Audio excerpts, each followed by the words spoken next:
Hello, everyone. Welcome to Developing Palates. I'm Aaron Loomis, and with me, as always, is Jiunn Liu. How you doing, Jiunn? Doing good. So today we are talking about the AJ Fernandez New World Puro Especial Toro. Cigar is kind of a Toro extra size, 6.5 inch by 52 ring gauge. Comes out of the Tabacalera Fernandez factory in Nicaragua. Wrapper is Nicaraguan Criollo 98. Binder and filler are both listed as Nicaraguan. Blended by AJ Fernandez himself. Price point is $9, and the cigar was released in July of 2017. So with that out of the way, June, what was your pre-light experience like? In terms of the look of the cigar, it's a pretty beast of a cigar. I mean, this thing is not a traditional Toro, it's a little longer, 6.5 by 52. So, a pretty weighty cigar. The wrapper color looked pretty good. It was very uniform color to it, medium brown. Things well pressed, seems tight, and it's barely visible. The bunch of roll felt pretty good, but it was a little tighter on the end, but on the tighter side of the roll. But like I was mentioning earlier, it's pretty weighty. Head finish off with a thick double cap. Smell of the wrapper, got a mixture of cedar and floral notes, foot, white pepper, spicy cedar, mixed dry nuts, cold draw. I got white pepper, cedar, and a mustiness, like a basement mustiness going on. Yeah, for me, a lot of the same things from you. The wrapper had like a very fine grit sandpaper feel to it, so that was interesting. Everything else is pretty much the same. I got a few different aromas from the wrapper. Got a little bit of very dark and dank wood, and earthiness, a little bit of pepper on it. And the foot, I got a little bit of slightly sweet wood and a very full white pepper. And that pre-light was kind of more the dark earthy notes, a little bit of stone fruit sweetness, and pretty decent spicy tingle on my lips. So how about flavor profile for you? Starting from the first third, very familiar Asian kind of flavors. So, and what I mean by that is with a lot of Asian cigar, I pretty much like 99% get these kind of flavors. Like a dry mixed nuttiness, like a sweetened bread to it. Retrohaling, strong black pepper, so quite a bit of a pepper punch, which in my opinion is also very classic AJ. So that pepper is front and center, followed by spicy cedar, dry roasted nuttiness. Finish pretty long. It's just quite a bit of the earthy grittiness and black pepper, like a grittiness in general, like an earthy grittiness, like a dirt-like grittiness is also for me classic AJ. So. Towards the tail end of that first third, started getting some dry barnyard, and the wood transitions from that cedar type to more of a charred oak. Strength of body, medium within the first third. Moving on to the second third, I felt like the cigar started to lose out on some complexities, and at that point, it was mainly just giving me spicy cedar and a sweet bread. Retro still, bumped up black pepper, cedar, sweet bread. Finish still fairly long, very earth mineral based, as well as dry wood. Strength bumps up to a medium full, and body stays medium. Moving on to the last third, I thought the profile changed again, such that that sweet bread note that I really liked is almost entirely lost. It was mainly giving me spicy cedar, earthy minerality. That's where that the spice picks up again, both in black pepper and a spicy cedar. Finish still the same lingering earthy minerals and dry wood. Strength still medium full and body still medium. The initial drops for me brought heavy and dark wood notes, along with some earthiness and some slight black pepper. And the retrohale was bringing like a slightly cream coffee note. As the cigar went along a little bit more, that profile kind of lightened up, so it wasn't so dark and heavy. And then at an inch in, that primary flavor note was kind of that dirty, gritty earthiness that you were describing earlier, with a little bit of wood and coffee notes in the background. Inch and a half in, that wood note came closer to the front to kind of tone down the earthiness a little bit while the coffee was still in the background.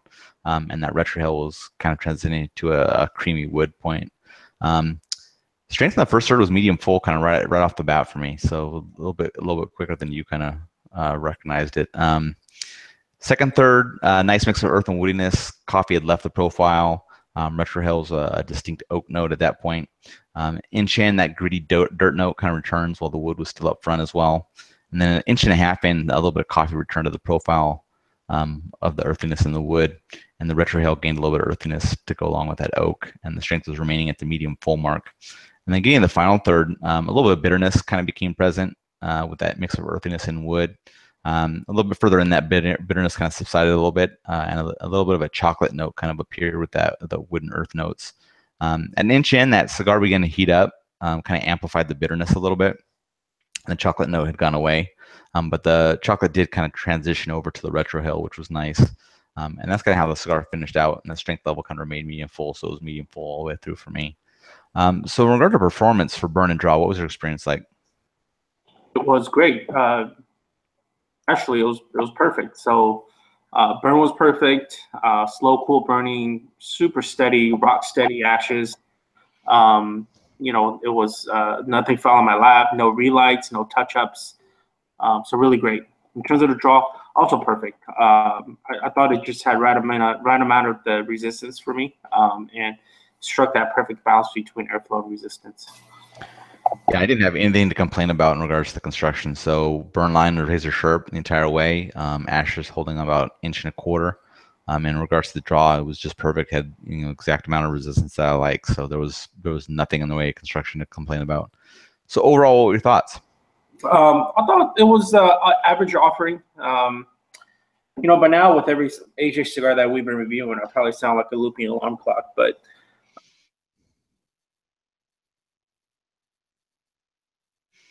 Looks like Jiunn froze up here, so I will kind of kick off my final third or my overall experience. So I was hoping that AJ was going to bring a stronger game to his final third, to make sure that he was going to be able to put out something better than what he's been putting out for kind of some of the other brands. And I thought he did bring a stronger game to this blend. So profile started out very heavy, which is kind of how the pre-light experience was. But out for about 1 inch, things kind of settled down a little bit. Was an abundance of wood and earthiness, and a little bit of coffee and chocolate for supporting notes.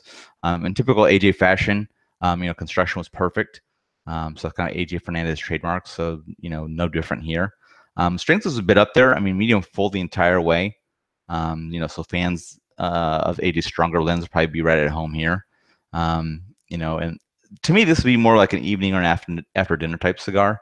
I think it would probably also stand up to some nice brown spirits.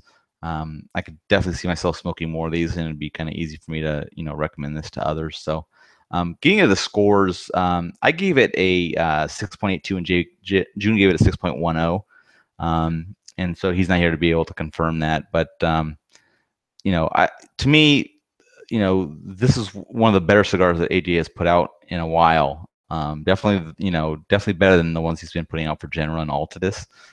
So I was glad to see that. Jiunn's back. So, what the fuck? Jeez. All right. All right. So I was just going over the scores. So we skipped over your overall notes. So, okay. I gave it a 6.82. You gave it a 6.10. How do you think that matched up with your score?